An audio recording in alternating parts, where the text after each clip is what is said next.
Hello everyone, I'm Akhilesh Bhagwat from Graphologymadesimple, and in this video we are learning about letter T and H combination. This is a common type combination that you will often find in both handwriting as well as signature.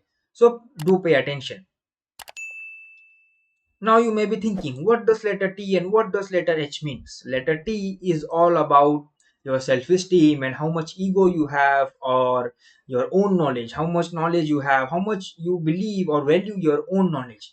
Letter H is all about how much value you give to other people's knowledge. That can be found out through letter H.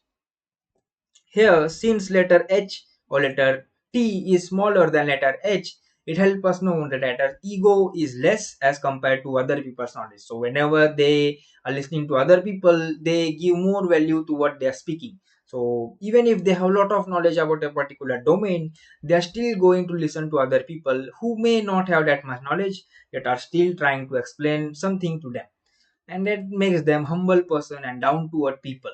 These are the people who are open minded in nature and like to listen to others, like to learn new things from different perspectives. So they are broad minded as well.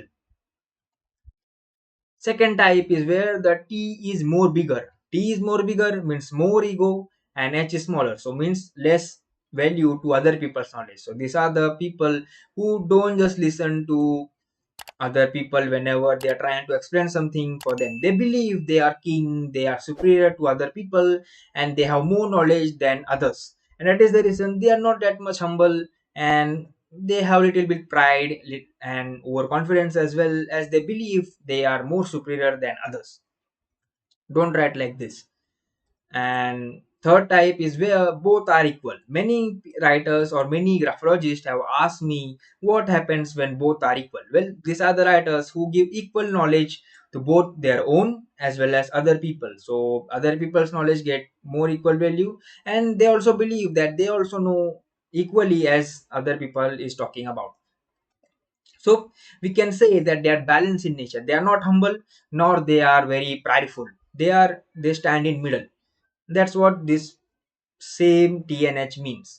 You will not find this one normally in any handwriting and signature. You will mostly find that either letter H is smaller or either letter H is more larger.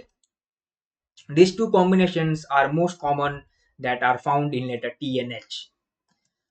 So that's all. If you find any of this combination, then you know what it means. I believe this will be the first combination that you will be analyzing in your next analysis or handwriting or signature analysis, as this is a very simple analysis. If H is bigger, humble person; H is smaller, then prideful person. Simple. So that's all. Thank you for watching. Let's keep learning, let's keep growing, and if you want to take notes, you can take notes from here.